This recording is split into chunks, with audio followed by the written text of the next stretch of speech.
Mechanical गुरु channel को subscribe कीजिए और बेल आइकॉन को दबाइए लेटेस्ट अपडेट पाने के लिए। हेलो दोस्तों, आज के इस वीडियो में हम पावर स्टीयरिंग के बारे में बात करेंगे, तो लास्ट तक बने रहिए मेरे साथ। आप देख रहे हैं मैकेनिकल गुरु, मैं हूं अंकित। चलिए आगे बढ़ते हैं। जैसा कि मैंने आपको पहले के वीडियोस में बताया है कि कमर्शियल व्हीकल्स का क्लासिफिकेशन इंडिया में वेट के आधार पर किया गया है, और जैसे जैसे गाड़ी का या व्हीकल का वेट बढ़ते जाता है उसे स्टीयर करना, उसे मोड़ना मुश्किल होते जाता है, क्योंकि जिस डायरेक्शन में बॉडी मूव हो रही है, जिस डायरेक्शन में व्हीकल चल रही है, वह उसी डायरेक्शन में चलते रहना चाहती है, वह अपने डायरेक्शन को चेंज नहीं करना चाहती। और पहले के समय के स्टीयरिंग व्हील्स में ड्राइवर को बहुत ताकत लगाना पड़ता था व्हीकल को स्टीयर करने के लिए या मोड़ने के लिए। अगर किसी व्हीकल में पावर स्टीयरिंग सिस्टम लगा है तो ड्राइवर को हाइड्रोलिक असिस्टेंट मिलता है, ड्राइवर को कम ताकत लगानी पड़ती है, बाकी ताकत हाइड्रोलिक सिस्टम लगाता है व्हीकल को स्टीयर करने के लिए। और जरूरी नहीं है कि हर पावर स्टीयरिंग सिस्टम में हाइड्रोलिक सिस्टम ही लगा रहे, और भी कई इलेक्ट्रिकल और इलेक्ट्रॉनिक पावर स्टीयरिंग सिस्टम्स होते हैं जहां पे मोटर की मदद से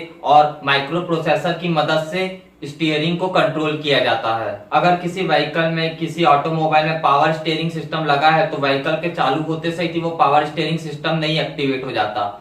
कुछ मिनिमम आपको टॉर्क लगाना पड़ता है स्टीयरिंग व्हील में, उसके बाद ही एक पावर स्टीयरिंग सिस्टम एक्टिवेट होता है।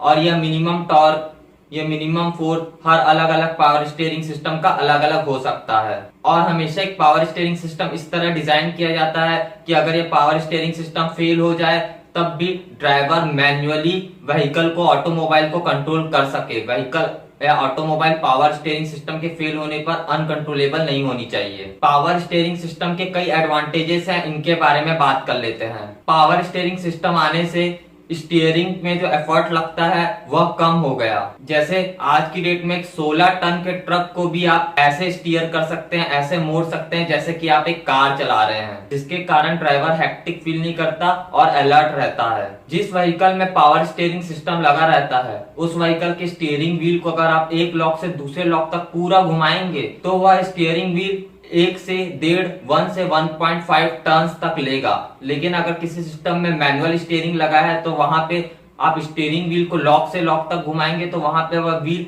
3 से 4 टन तक ले सकता है, जिसके कारण पावर स्टीयरिंग सिस्टम आपको अच्छा स्टीयरिंग रिस्पॉन्स देता है। और जिन पावर स्टीयरिंग सिस्टम में हाइड्रोलिक्स का यूज होता है उन पावर स्टीयरिंग सिस्टम का हाइड्रोलिक सिस्टम भी रोड शॉक्स को स्टीयरिंग तक पहुंचने नहीं देता, उन्हें रजिस्ट करने का काम करता है। और अगर एक मैनुअल स्टीयरिंग सिस्टम है, उसमें टायर पंक्चर हो गया या कुछ फेलियर आ गया तो व्हीकल अनकंट्रोलेबल हो जाता है। लेकिन पावर स्टीयरिंग सिस्टम में क्योंकि हाइड्रोलिक सिस्टम लगा रहता है इसलिए ड्राइवर को उतना ज्यादा एफर्ट नहीं करना पड़ता। अगर व्हीकल का टायर पंक्चर हो गया या फिर कुछ गड़बड़ी भी आ गई तो हाइड्रोलिक सिस्टम बहुत हद तक उसे करेक्ट करने की कोशिश करता है। ज्यादातर power steering system hydraulic system होते हैं, इनमें फ्लूइड यूज होता है जो हाई प्रेशर में रहता है। पावर स्टीयरिंग सिस्टम्स में जो हाइड्रोलिक ऑयल यूज होता है वह अलग अलग विस्कोसिटी रेंज का यूज होता है।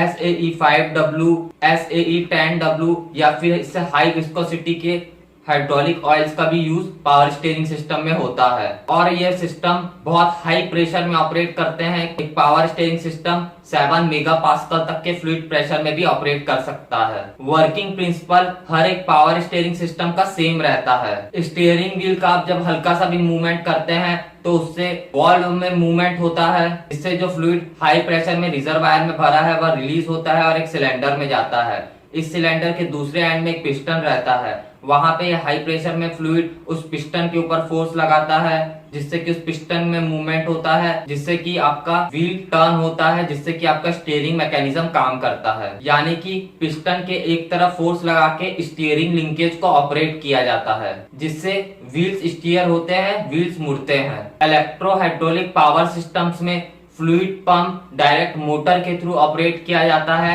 और इस पंप की स्पीड रेगुलेट करता है एक इलेक्ट्रिक कंट्रोलर, जिससे कि फ्लूइड के प्रेशर और फ्लो को कंट्रोल किया जाता है। और ये इलेक्ट्रिक कंट्रोलर जो पंप को ऑपरेट कर रहा है इसकी मदद से आप अलग अलग different situations, different route situations में भी आप आसानी से स्टीयर कर सकते हैं अपनी व्हीकल को। और डायरेक्ट इलेक्ट्रिक स्टीयरिंग में एक इलेक्ट्रिक मोटर यूज होती है जो डायरेक्ट स्टीयरिंग रैक से कनेक्ट रहती है एक गियर मैकेनिज्म की मदद से। डायरेक्ट इलेक्ट्रिक स्टीयरिंग सिस्टम में कोई पंप या कोई फ्लूइड का यूज नहीं होता। एक माइक्रो प्रोसेसर की मदद से स्टीयरिंग डायनामिक्स और व्हीकल को कंट्रोल किया जाता है। और इलेक्ट्रॉनिक पावर स्टीयरिंग सिस्टम भी रहते हैं जहाँ पे कुछ सेंसर्स लगे रहते हैं, जैसे टॉर्क सेंसर, रोटेशन सेंसर, और एक माइक्रो प्रोसेसर की मदद से इन सेंसर पे डाटा लिया जाता है, प्रोसेस किया जाता है और उसके बाद व्हीकल को कमांड दिया जाता है कि कितना स्टीयर करना है। पावर स्टीयरिंग सिस्टम को मेनली दो तरीके से क्लासिफाई किया गया है, एक इंटीग्रल टाइप और दूसरा नॉन इंटीग्रल या फिर इसे linkage type power steering system भी बोलते हैं। स्टीयरिंग सिस्टम में मेनली दो पार्ट होते हैं, एक इंटीग्रल पार्ट होता है और एक लिंकेज पार्ट होता है। इंटीग्रल पार्ट में जो पावर स्टीयरिंग सिस्टम लगता है उसे integral type power steering system कहते हैं और लिंकेज पार्ट में जो पावर स्टीयरिंग सिस्टम लगता है उसे linkage type power steering system कहते हैं। इंटीग्रल स्टीयरिंग सबसे common noun electronic power steering system है जो आज की डेट में यूज हो रही है। तो दोस्तों आज हम लोगों ने पावर स्टीयरिंग सिस्टम के बारे में बात की, पावर स्टीयरिंग सिस्टम के बारे में बेसिक्स जाना,